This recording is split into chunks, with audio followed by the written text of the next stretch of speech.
Welcome to the Brittany Hughes Show. Happy Thursday, everybody. So the leftist media have finally clued in to what conservatives have known for nigh on 4 years now, if not longer. Either that or more my theory, the leftist media are simply trying to save face following the absolute disaster that was the November presidential election for Democrats. And that is the fact that Joe Biden is sick, senile, or more likely both.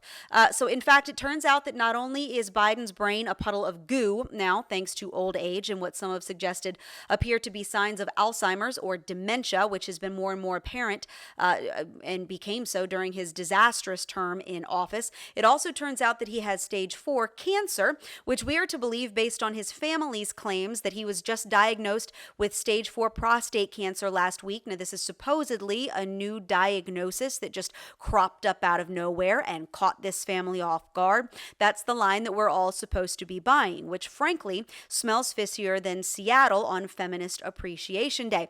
Now, let's be very clear here in the onset, all right? I do not wish Joe Biden any harm. Truly, I do not. I hope he makes a speedy recovery. I hope whatever treatment plan his doctors have him on, I hope it goes well with minimal discomfort. If God forbid he should pass away from cancer or from anything else, I hope he goes as peacefully and as painlessly as possible. I have no desire that this man or his family should suffer. I don't see any prominent conservative thought leaders or Republicans wishing any different, but that does not mean that as Americans, as citizens, as voters, as taxpayers in this country, that we are not allowed to ask some of the very painfully obvious questions here, especially in light of the fact that some in the media have suddenly had light bulbs go off in the otherwise vapid void spaces of their skulls, cluing them into the fact that maybe,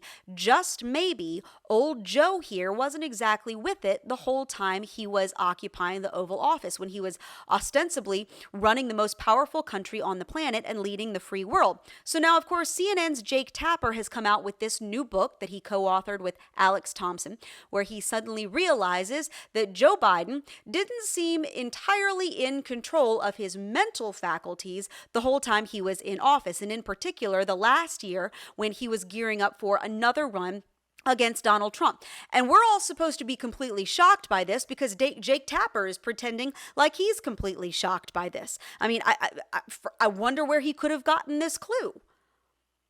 What video gave you this idea, Brain Trust? I mean, the one where he wandered around aimlessly on a stage and couldn't figure out how to find the exit?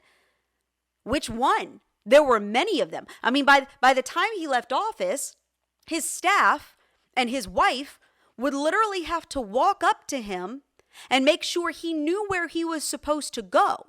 Like he needed a seeing eye dog or something. He could barely walk. He couldn't get up the steps to Air Force One, fell constantly. The video of him trying to get across the sand on the beach, I mean, politics aside, this was horribly sad and painful to watch, especially the longer that it went on and the worse it got. And the whole entire time, the media repeatedly told us that any suggestion that Biden was mentally or physically declining was a right-wing conspiracy theory. Any video suggesting that Biden might be struggling was some conservative deep fake and a hoax. Anytime Biden seemed to just lose his train of thought or tell some bizarre story or, forget his own name, that's just the stutter that he's had since childhood, which somehow magically didn't affect him through most of his adult life, but we're supposed to believe that's the reason that he can't find the end of a sentence or forgets that he's president.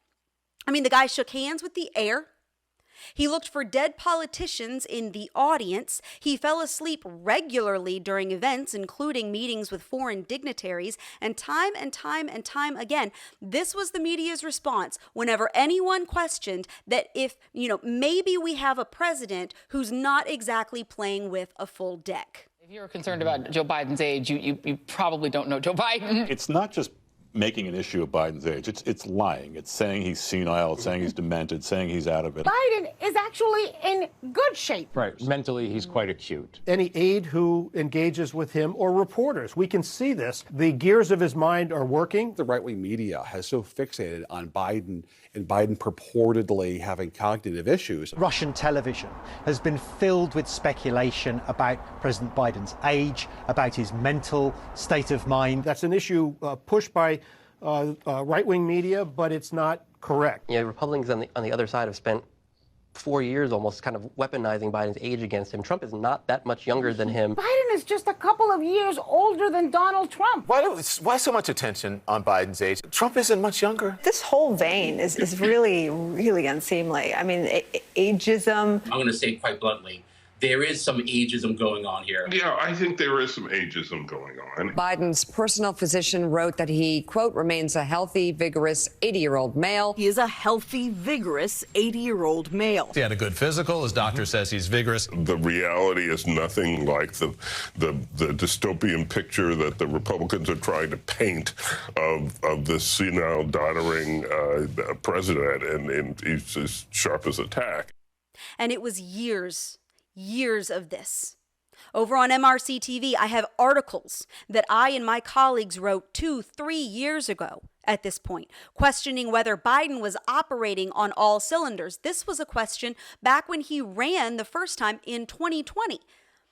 Whether or not he was mentally and physically up to the task of being president of the United States, because it was becoming increasingly obvious that he wasn't. And it wasn't until he showed up on a debate stage with Donald Trump last July and just absolutely imploded in front of God, the country, and the rest of the world that Democrats finally went, oh crap, I don't think we can shove this dude across the finish line the way we'd planned. See, I think that the strategy here at the time was to limp Biden through the election, kind of like in 2020 when he campaigned from his basement and they blamed the pandemic, and somehow he still got more votes than any other presidential candidate in history. And we're just gonna count on mail-in votes and how much everybody hates Donald Trump, or so they thought. And then Biden would crap out sometime in his second term, whether it was from a decline in his mental or his physical health. Something was going to take him out of the game. And they were planning to just coronate Kamala Harris as the first woman president, and a black one to boot. And she was far more radically left than Biden, if you can believe it. That was the agenda. That was the strategy. And that came apart kind of like a sailboat in a hurricane, real freaking quick. He just didn't have the gas and they couldn't fake it anymore. So they threw together Harris's campaign, kind of like an 8th grader who waited to do his science project until the night before it was due. And they banked on Harris and her skin color and joy or whatever, and the appeal of Tim Walz, apparently, for some reason. I mean, just purely from a political strategy standpoint, regardless of whether you agree with their ideology or their agenda or their platform or all the crap they were promising, just from a purely political strategy standpoint, this thing was held together by duct tape and bubble gum, and it bombed spectacularly. And now the media have to pretend like they weren't complicit in this lie, this charade, this absolute farce that was perpetrated on the American people for years on purpose. So instead, they pretend to be shocked and appalled that the Biden White House and the Biden family would ever lie about such a thing. This wasn't our fault. We didn't do any of this. This was completely on Biden's inner circle. We were as in the dark as all of the rest of you. We just figured this out. Like they actually think they're going to successfully gaslight us into believing that we didn't all watch what we watched for 4 years. Like this is some brand new revelation because what, Jake Tapper just suddenly figured it out? Really? I mean, this is the same Jake Tapper, mind you, who absolutely dismissed and insulted Laura Trump back in 2024 for saying what everybody out here was already thinking, that Joe Biden's lack of mental clarity was obvious. This was not just a stutter. This was not just an old man who maybe took an extra second or two to process things. We were very likely at the time in a place where we had a president who was not mentally or physically capable of leading this country, and somebody else just might be doing that. And here's how Jake Tapper responded. How do you think it makes little kids with stutters feel when they see you make a comment like that? First and foremost, I had no idea that Joe Biden ever suffered from a stutter. I think what we see on stage with Joe Biden, Jake, is very clearly a cognitive decline. Okay. That's what I'm referring to. It makes me uncomfortable You have to watch somebody on stage search for that's so amazing. questions It's so amazing to me and try and figure out an answer. A cognitive decline. Well, when you're trying to tell me that what I was suggesting was I think that you were mocking his stutter. Yeah, I think you were mocking his stutter, and I think you have absolutely no standing to diagnose somebody's cognitive decline. I would think that somebody in the Trump family would be more sensitive to people who do not have medical licenses diagnosing politicians from afar. Plenty of people have diagnosed your father from afar, and I'm sure it offends you. Your father-in-law from afar. I'm sure it offends you. You don't have any standing to say. I'm not diagnosing him. What I'm saying, Jake, you just talked is about that a cognitive decline. That Joe Biden I have one last struggling question for you, Laura. You can't times on stage, and it's very concerning to a lot of people that this could be the leader of the free world. Okay. That is all I'm saying. I genuinely feel sorry for Joe Biden. I appreciate. So that was then, right? That was then. That one was when it was still politically expedient to pretend that Joe Biden had it all together. Anybody who suggested otherwise was some crazy right-wing conspiracy theorist. And then we get past November and the absolute disaster that was, right? And now the media and the leftists and all of the top Democrats who were culpable in all of this, who were complicit in all of this, are now having to scramble to separate themselves and pretend that this wasn't on them. Now, all of a sudden, Jake Tapper wants us to pretend that he didn't have anything to do with this lie, that he didn't openly dismiss concerns, that he treated, he was treating anybody who brought it up with total disdain, like we were all just picking on a man with a speech impediment. How very ableist of us, right? Like the American people didn't have every right in the world to question that the guy who was supposedly running their country, the dude with the nuclear codes, right? The dude who was responsible for calling the shots at our border, who was responsible for signing all of these laws that were waging war on our energy sector and our private industry, who was in charge of negotiating, or at least was supposed to be negotiating with foreign governments over things like, I don't know, endless wars that cost us billions and billions of taxpayer dollars, just little things like that. And the American people had every right in the world to question whether the guy who was in charge of all of that was actually up to the task, and whether the guy that they supposedly elected to do the job was actually the one doing the job. And it's funny because it's bad when even Hollywood liberals are like, bro, this isn't even a good attempt at rewriting history. This is pretty blatant. We've all seen the tapes, and we're not going down with this. Jon Stewart over on The Daily Show, now he's a left-leaning moron most of the time, but he can be funny, and he does get things right occasionally. He called this one out for exactly what it is on his show last weekend, in case you missed it. Check this out. Don't news people have to tell you what they know when they find it out? Isn't that the difference between news and a secret? You won't believe what we found out. No, that's why I'm watching. Breaking news in a week. Forgetting about the fact how weird it is that the news is selling you a book about news they should have told you was news a year ago for free. It's just fun. Exactly. Now, I will say this to Jon Stewart, because I don't think he should get off scot-free either here. I do think he's right in some of his comments here, but I will say this. Some in the media were sounding alarm bells. Conservative media were all over this. Our audience, probably most of the people listening to this show, were well aware. Because as much as the left likes to try to convince us otherwise, the American people are not stupid. Conservatives are not stupid. That's why Democrats' only real angle here at the end, when all of these videos were coming out showing Biden, falling all over the place and wandering around and totally unable to finish a sentence and, mumbling incoherently, the only real thing they had, the only play they had left was to claim, blatantly and falsely so, that these videos were somehow being deceptively edited by conservative media to make it look like Biden was a total brain vegetable. Like MRC-TV and the Daily Wire and town hall media, we were all just in our offices with the latest version of Final Cut just snipping away, making it look like something was happening that wasn't really. I mean, anybody with half a brain, which granted does eliminate most leftists, but anybody else could see this as plain as day. There were plenty of reporters, there were plenty of media outlets who were calling this out for free. It just depends on which media you're going to for your information, and it goes to show, once again, why the legacy left-leaning media cannot and should not be trusted. And secondly, Mr. Stewart, you're a wealthy, well-connected Hollywood celebrity, are you not? I mean, you host a weekly comedy show focused on current events. If you were so concerned about this, if this was so incredibly obvious to you, why didn't you demand that our so-called journalists investigate? I mean, you have a massive audience full of leftists, by the way. If you thought this was information that they should have, if you felt that they were owed this for ethical and moral reasons, I mean, were you so truly so siloed in your little left-wing camp? Were you so entrenched in your echo chamber over on social media that you weren't seeing the same videos that the rest of us were and going, something seems just a little bit off here. Maybe CNN ought to have a look-see.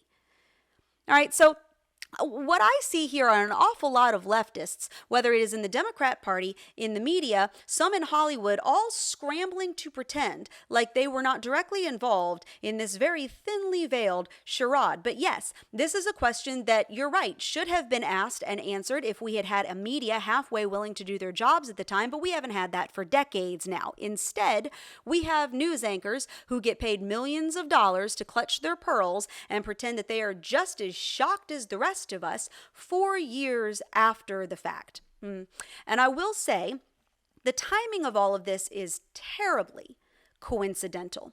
All right. So earlier this week, the Biden family announced that Joe Biden has been diagnosed with stage 4 prostate cancer. Again, like this is some new diagnosis, and they're trying to pass this off like we're finding out about this at the same time that they are. And as soon as I saw this, all right, as soon as I saw this, the plan, in my opinion, could not have been more clear. Because, see, the Democrats, if you recall, if you put this in the context of current events and where we're at right now in this country, the Democrats have an election coming up next fall. There's a strategy here, okay? Now, I know next fall for a lot of people seems way far away, but that's not how campaign season works. The money, the coffers need to start being filled. Campaigns need to start being ramped up. They need to get their strategy together. Now, Jake Tapper, in his book and in the media circuit that he's been doing to try to promote this book and sell copies, the line that he's going with is that the Biden White House and the Biden family lied to the media, they lied to Democrat donors, and they lied to top players in the Democrat Party about what was really going on when it came to Biden's mental and physical health. Here's Tapper on CNN saying that all of these top Democrats were just victims of this big play. I'm just curious as to whether or not this kind of trying to hide what was happening with the president at the time had an impact on the press corps. Like, why didn't we hear some of these details from what they actually saw and were dealing with trying to get information? Well, Alex Thompson and I were on the case, as were lots of other reporters, trying to figure out what was going on behind the scenes. But the bottom line is the White House was lying, not only to the press, not only to the public, but they were lying to members of their own cabinet. They were lying to White House staffers. They were lying to Democratic members of Congress, to donors about how bad things had gotten. And All right. Yeah. So you're saying that Chuck Schumer, minority leader in the Senate, who regularly spoke with Biden, he didn't know? Nancy Pelosi didn't know? I mean, George Clooney, who's named in the book and is one of Biden's top donors and is a well-connected Hollywood leftist, he didn't know? He didn't know until that campaign event when, apparently Joe Biden didn't even seem to know who he was? Barack Obama just didn't know? There is no possible way that this guy was the president of the United States and the top leaders in his party, who he regularly would have had to interact with, did not know. Now, I'm not saying that the inner circle wasn't shrunk down to try to control leaks, but there is no way that top Democrats in this party didn't know. It's not feasible. If I can sit there on my couch and watch these clips and know full well what was going on, there is no way these guys didn't. There is no way that the entire White House press pool and all of the reporters who follow the president around on a daily basis didn't know, especially when the White House started calling lids at like noon. You would have to be denser than a brick wall, which frankly might account for some of them, but this is not a believable lie. What is happening here, okay, is that the scalpel has come out to try to carve a line between the leftists, who are going to be the designated survivors of this absolute Hindenburg of a political situation, and who are going to be the sacrificial lambs, all right? I do not think for 1 second that conservatives who've understood this whole time what's going on are the target audience here. The target audience are leftists that the Democrats have to then bring back into the fold, pretend, well, we didn't lie to you, or at least we didn't. The Bidens might have. The White House might have. But we certainly didn't. You can still trust us. And these roles are being chosen very strategically, because that leaves the Biden family and the Biden White House staff, all of whom are done at this point. So it doesn't matter. And they're standing there holding the bag. And meanwhile, the leftist media and the Democrat money bags and all of the top mucky mucks of the Democrat Party, all of the people who are still going to be influential and necessary moving forward into the next election cycle, they're all over here going, oh gosh, we are just as shocked as the rest of you. I can't believe we were duped like that. Shucksy doodles, what we get for trusting this guy. We are innocent in all of this. Guilty of nothing but being played by the same lie that was foisted upon the rest of you. Guess we're all just the same victims here. Because they need to move on. And they need to move on quickly and develop a new strategy. And as soon as I saw Biden's new diagnosis, I thought, here's what's going to happen. Here's how that's going to play into all of this. Okay, this is a strategy. This is a game. They're going to blame his failing health on his cancer. If he does pass away, that's what's going to be blamed. Even if he doesn't, it will serve as a shield against probing into this issue. Jake Tapper's book is out. That's, that's supposed to answer the questions and serve as an ending to this tragic tale. And now we've got the cancer, which likely is not new. That doesn't make any sense, but which is being announced right after Tapper's book comes out, coincidentally. The cancer is going to deflect from any questions about possible dementia or Alzheimer's, because see, that diagnosis, that's different. That would raise some serious questions as to when exactly Biden began losing his mental faculties. All right, and whether decisions that he made, executive orders that he supposedly signed, deals he struck, conversations he supposedly had, whatever he may have done while still president, it calls into question whether any of that was legitimate. We already have serious questions that the media somehow haven't gotten around to answering because they're unwilling to ask it, about White House staff's use of an auto pen to sign things for Joe Biden. We've got video of Biden's wife, Jill, leading cabinet meetings at the end of his term. We were told that that's totally normal. It's not at all. The executive order preemptively pardoning his whole, might be a crime syndicate family. Was that legit? Did he even know he did it? No idea. I mean, Speaker Mike Johnson has come out and said that when he was finally granted an audience with Joe Biden in late January, right before he left office, he asked Biden about his executive order to freeze new liquid natural gas export permits. And Joe Biden looked at him and had absolutely no clue what he was talking about. And this was an executive order that he supposedly signed not 3 weeks earlier. And Johnson says he had no memory of signing anything. Now, either he was so senile that he honestly does not remember signing a pretty massive executive order less than a month before, which is a problem, or he didn't remember signing it because he didn't sign it, which is a problem. And these are not insignificant questions. These are questions that should have been asked and investigated before, when it was happening. And it's still worthy of investigating now, because we're currently trying to, unravel this very tangled ball of yarn that the Biden administration has left us in. God only knows how much of it was actually legitimate.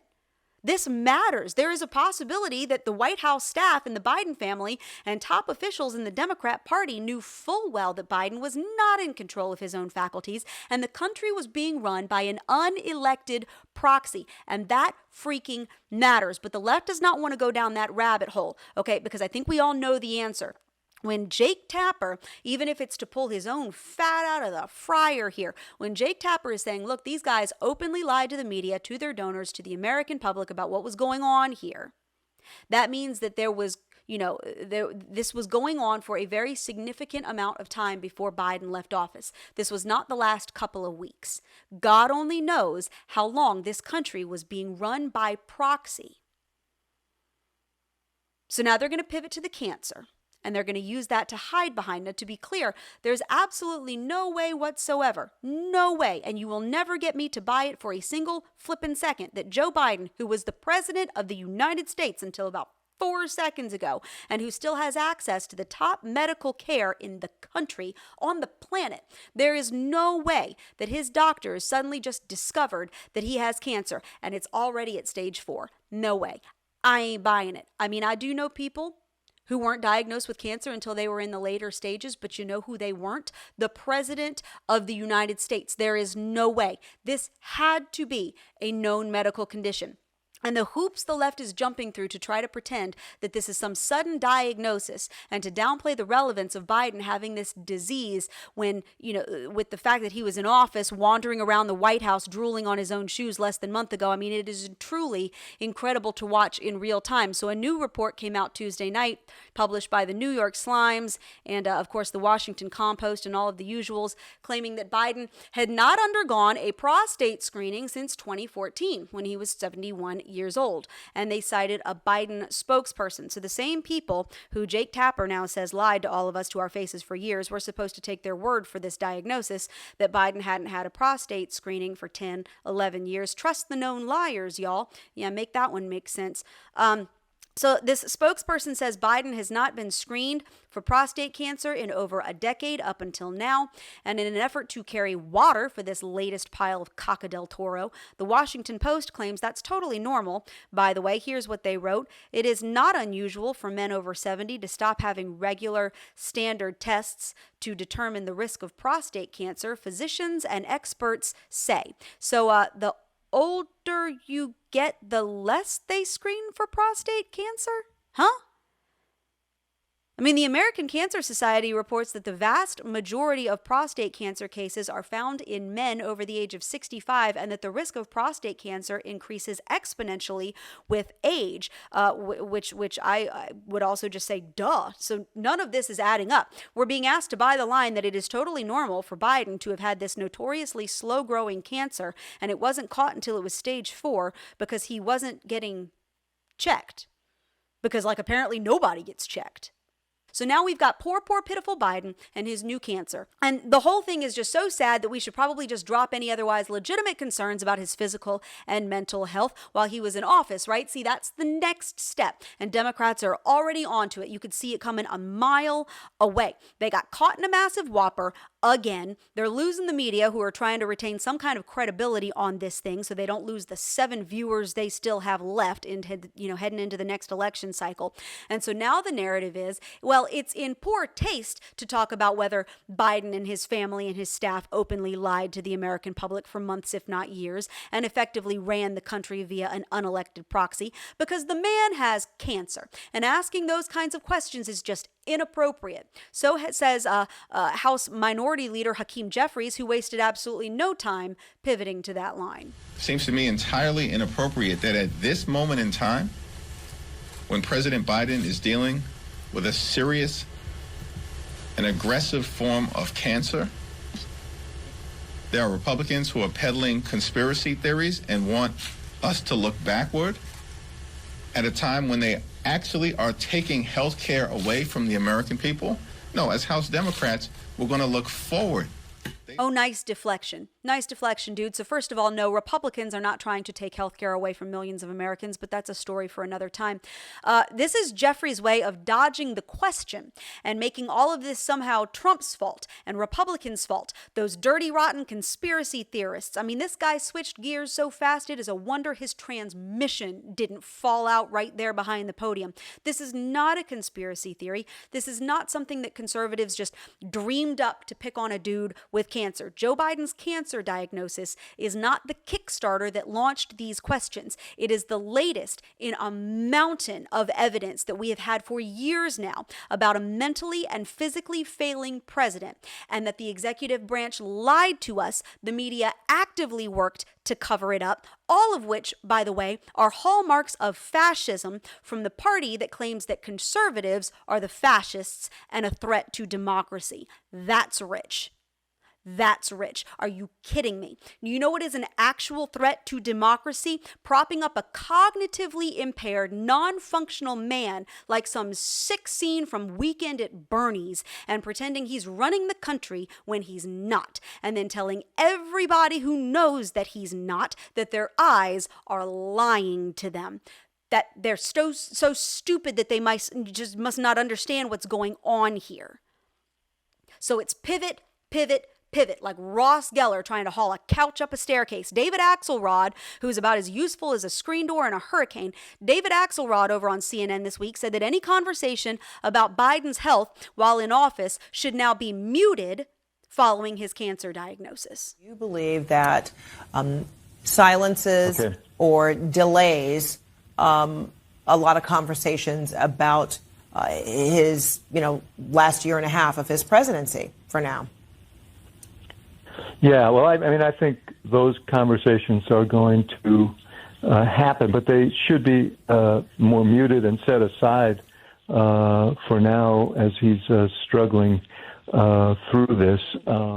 Bull. I don't care how hard in the paint the left and their media lapdogs want to go on this new tactic. Biden's cancer diagnosis is sad, but it did not catch this family off guard. I'd bet every dollar in my bank account on that, of which I have far fewer thanks to Joe Biden. But no, it does not supersede questions about his capabilities while in office. It does not supersede the answers that the American people are owed as to who was running this country while his brain was turning into mashed potatoes.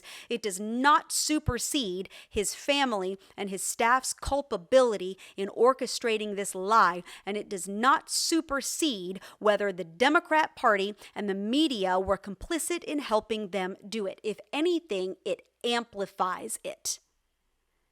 And the problem, the part that just sticks in my craw and should infuriate every single red-blooded American who cares about liberty and the rule of law and the system that our founding fathers set up for the greatest nation in the history of the world, is the fact that I'm about 99% sure they're going to get away with every bit of this.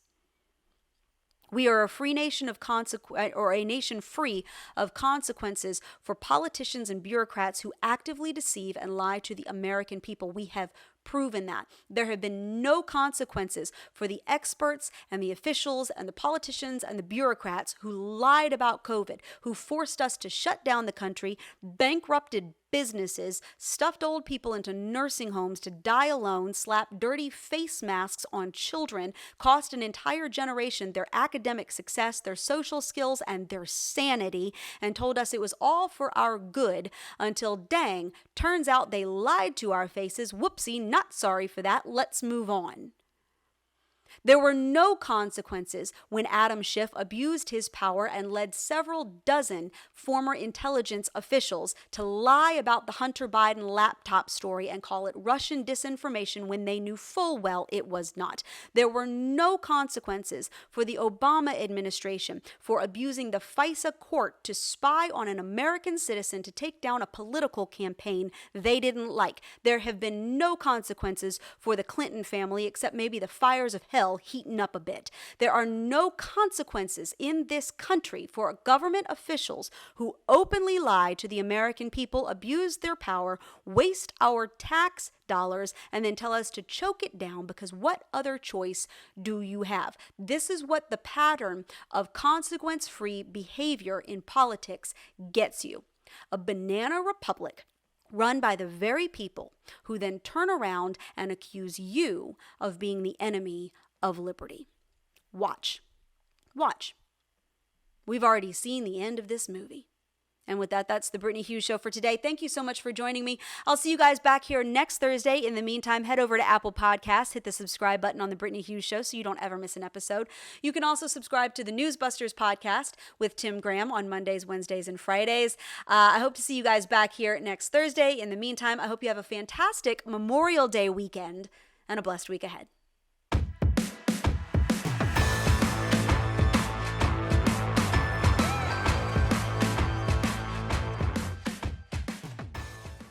Thank you.